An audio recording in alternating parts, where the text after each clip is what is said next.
खुलुमबाय बेयो बड'लेण्ड इंखं टेलिभिजन दिनै 2 सेप्तेम्बर 2022 बृहस्पतिबार खालि सानसेनि बरादखौ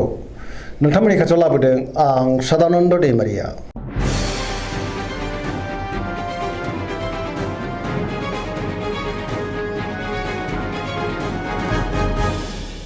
सिगां फरायनो लादों मेष राशि गिबि हांखो अ ल दिनैनि साना जोबोर मोजां जेरावबो जाफुंसारगोन सुरखौ दिनै गोरलैयैनो फेजेननोबो हागोन बहाबा थाङोब्ला दिनै जोबोर मोजां आरो मोजाङैनो हान्थिनोबो हागोन मावनो लानाय खामानिखौ थि समावनो आरो गोरलैयैनो मावफुंनोबो हागोन गोसोआ दिनै जोबोर खुसि जागोन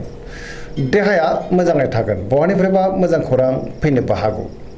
रांखावरियाव दिनै जोबोर मोजां गोबां धोन आरजिनो हागोन बेफार फालांगियाव दिनै जोबोर मोजां मुलाम्फा मोननो हागोन सोरबा लोगोनिफ्राय थोजासे हेफाजाब मोननो हागौ नखराव दिनै बिसि फिसायनि गेजेराव अननानै फैगोन बिदा फंबायजों दिनै मोजां सोमोन्दो थागोन गुबुननि गोसोखौ गोरलैयैनो बोनोबो हागोन गोसोनि बोलोआ बांगोन समाजाव बयजोंबो अनसायजागोन सेंग्रा सिख्लाफ्रा दिनै गोसोखौ जोबोर रमान्टिक मोनगोन आरो गावबा गावनि गोसोनि साननायखौ फोरमायलायनोबो हागोन पजिटिभ एनार्जिनि गोहोमबो गोग्लैगोन। वृष राशि गिबि हांखो इ उ ब दिनैनि साना जोबोर मोजां गोसोखौ दिनै जोबोर गोजोननाय मोनगोन गोसोनि बोलोआ बांगोन मावनो लानाय खामानिखौ थि समावनो आरो गोरलैयैनो मावफुंनोबो हागोन गोसोआव गोग्गो आरो गोथों साननाय फैगोन गियाननि आंखाल जानाय नङा रांखावरियाव जोबोर मोजां बेफार फालांगियावबो जोबोर मोजां होनजायो अब्लाबो नाथाय खरसायाबो बांगोन नखराव बिसि फिसायनि गेजेराव अननानै फैगोन बिदा फंबायजों मोजां सोमोन्दो थागोन देहाया दिनै मोजाङैनो थागोन अब्लाबो नाथाय जानाय लोंनायाव सांग्रां जानांगोन गुबुननि हेफाजाबखौ थोजासे मोननो हागौ जायखि खामानि मावा मानो मोनफ्रोमबो खामानिखौनो दिनै मावफुंलांनो हागोन सिगांनि बयबो आद्रा खामानिखौबो दिनै मावफुंनो हागोन सोरबा लोगोनिफ्राय मोजां खौरां मोननोबो हागौ गोसोनि साननायफ्रा मोगथाङाव जाफुंगोन पजिटिभ एनार्जिनि गोहोम गोग्लैगोन।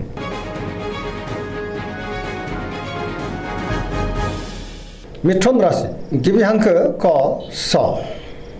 दिनैनि साना मोजां आरो गाज्रिनि गेजेरजों बाबेलनांगोन नेगेटिभ एनार्जिनि गोहोमबो गोग्लैनो हागौ गियाननि आंखाल जानोबो हागौ गोथों आरो गोग्गो साननो रोंनाय नङा गोसोनि साननायफ्रा देबोरनांगोन गोसोखौ दिनै जोबोर आला खालाबो मोनगोन देहाया मोजाङै थागोन अब्लाबो नाथाय जानाय लोंनायाव सांग्रां जानांगोन रांखावरियाव बारा मोजां नङा बेफार फालांगियाव बारा मोजां नङा गोबां खहा जानांनोबो हागौ नखराव दिनै अननानै फैगोन समाजाव मान मोनगोन अब्लाबो नाथाय गोसोनि साननायफ्रा टेबोर नांनो हागौ मावनो लानाय खामानिखौ मावफुंनो हागोन सोरबा लोगोनिफ्राय हेफाजाबबो मोनगोन अब्लाबो नाथाय सोरजोंबा रायखोमा जानोबो हागौ गुबुनजों मोजां सोमोन्दो लाखिनो गोब्राबबो जागोन नेगेटिभ एनार्जिनि गोहोम गोग्लैनो हागौ।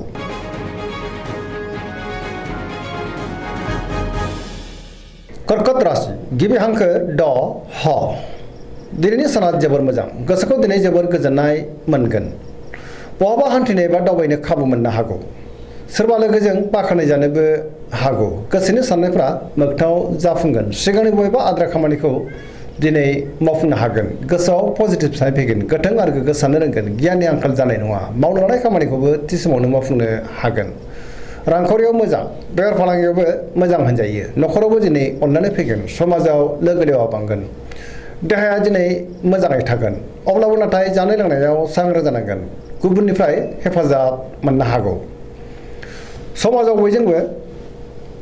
अनसायजागोन फरायसाफ्रा दिनै फरायनायाव गोसो दुंखांगोन आरो मोजां फिथाइ मोननोबो हागोन।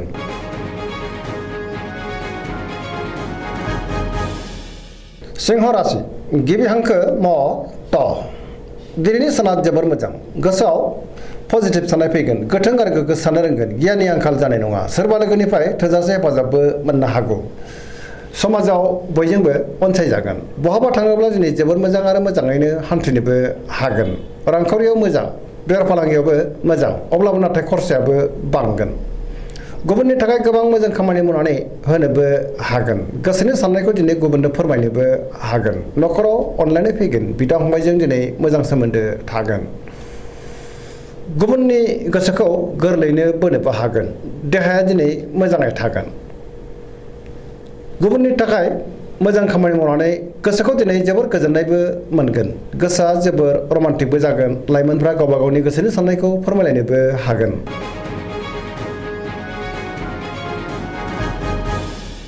कन्या राशि गिबि हांखो प ट दिनैनि साना जोबोर मोजां बयजोंबो मोजां सोमोन्दो लाखिनो रोंगोन गोसोआव गोगो आरो गोथों साननाय फैगोन पजिटिभ साननो रोंगोन गियाननि आंखाल जानाय नङा रांखावरियाव मोजां बेफार फालांगियावबो मोजां होनजायो आयाबो बांगोन देहाया दिनै मोजाङै थागोन अब्लाबो नाथाय जानाय लोंनायाव सांग्रां जानांगोन गोबां मुंदांखा सुबुंजों दिनै लोगो मोनज्लायनोबो हागौ न'खरावबो बिमा बिफानि अननाय आरो बोरखौ मोननो हागोन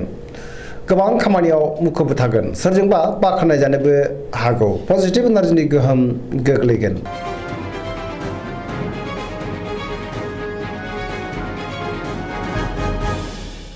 तुला राशि गिबि हांखो र ट दिनैनि साना जोबोर मोजां गोबां रोखोमनि जेंनाफोरखौ दिनै सुस्रांनो हागोन गियाननि आंखाल जानाय नङा मोनफ्रोमबो खामानिखौनो दिनै मोजाङैनो मावफुंलांनो हागोन सोरबा लोगोनिफ्राय थोजासे हेफाजाब मोननो हागौ मावनो लानाय खामानिखौ थि समावनो मावफुंनो हागोन देहाया मोजाङै थागोन रांखावरियाव मोजां बेफार फालांगियावबो मोजां होनजायो आयाबो बांगोन मोननो गोनांफोरखौबो दिनै मोननो हागौ समाजाव मान मोनगोन बेफार फालांगियाव जोबोर मोजां होनजायो गुबुनजों मोजां सोमोन्दो लाखिनोबो रोंगोन लाइमोनफोरनि गोसोआ दिनै जोबोर रमान्टिक जागोन आरो गावबा गावनि गोसोनि साननायखौ फोरमायलायनोबो हागोन फरायसाफ्रा फरायनायाव गोसो दुंखांगोन आरो मोजां फिथाइ मोननोबो हागोन पजिटिभ एनार्जिनि गोहोम गोग्लैगोन।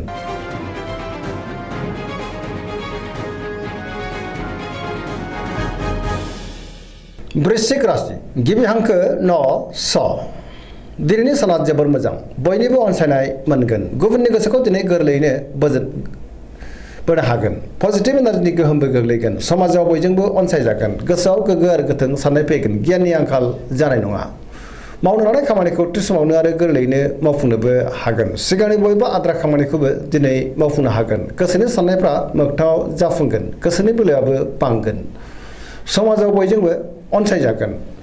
न'खराव अनलायनाय फैगोन बिदा फंबायनिफ्राय थोजासे हेफाजाबबो मोननो हागौ रांखावरियाव दिनै जोबोर मोजां अब्लाबो नाथाय खरसायाबो बांगोन बेफार फालांगियाव जोबोर मोजां मुलाम्फा मोनगोन देहाया दिनै मोजाङै थागोन गुबुननि हेफाजाबखौबो मोननो हागौ फरायसाफ्रा दिनै फरायनायाव गोसो दुंखांगोन आरो मोजां फिथाइ मोननोबो हागोन लाइमोनफोरा जोबोर रमान्टिक जागोन आरो गावबा गावनि गोसोनि साननायखौ फोरमायलायनोबो हागोन।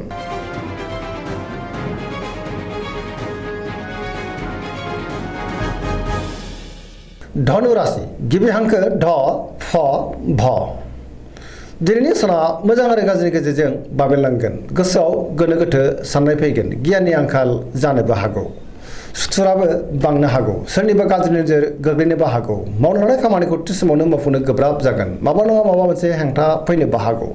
गोसोनि साननायफ्रा देबारनांगोन रांखावरियाव मोजां मोननो गोनांफोरखौ दिनै मोननो हागौ बेफार फालांगियावबो मोजां होनजायो समाजाव लोगो लेवा बांगोन बहाबा हान्थियोब्ला लामा सामायाव दिनै सांग्रां जानाया गाहाम देहाया बारा मोजां थानाय नङा जानाय लोंनायाव सांग्रां जानांगोन न'खराव दिनै अनलायनाय फैगोन बिमा बिफानिफ्राय अननाय आरोफोरखौ मोननो हागौ लाइमोनफोरनि गोसोआ दिनै जोबोर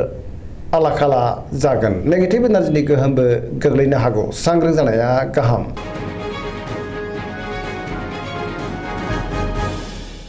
मकर राशि गिबि हांखो ख ज दिनैनि साना मोजां आरो गाज्रिनि गेजेरजों बाबेनलांगोन गोसोनि साननायफ्रा देबार नांनो हागौ मावनो लानाय खामानिखौ मावफुंनो गोब्राब जागोन रांखावरियाव मोजां अब्लाबो नाथाय खरसायाबो बांगोन बेफार फालांगियाव मोजां होनजायो गोबां मुंदांखा सुबुंजों दिनै लोगो मोनज्लायनो हागौ गुबुनजों रायखोमा जानोबो हागौ गोदान खामानियाव आखाइ होनो हानाय नङा न'खराव दिनै अननानै फैगोन बिदा फंबायनिफ्राय हेफाजाबखौबो मोननो हागौ सेंग्रा सिख्लाफ्रा गावबा गावनि गोसोनि साननायखौ फोरमायलायनो हागोन गोसोआ रमान्टिकबो जागोन फरायसाफ्रा दिनै फरायनायाव गोसो दुंखांगोन आरो मोजां फिथाइ मोनगोन।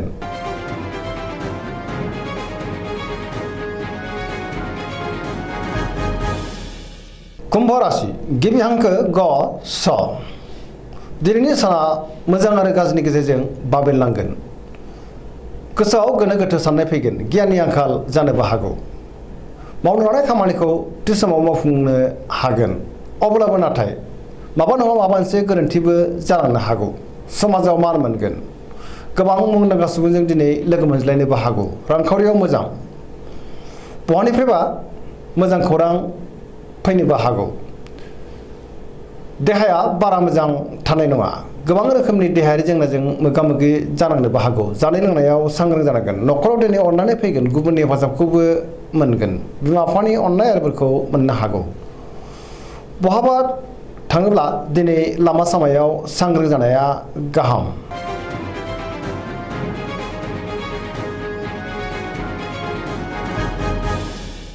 मीन राशि गिबि हांखो ड स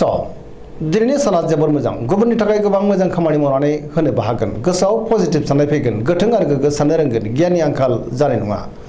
गोसोनि बोलोआ बांगोन गावनि गोसोनि साननायखौ दिनै गुबुननो फोरमायनोबो हागोन देहाया मोजाङै थागोन अब्लाबो नाथाय जानाय लोंनायाव सांग्रां जानांगोन रांखावरियाव मोजां बेफार फालांगियावबो मोजां होनजायो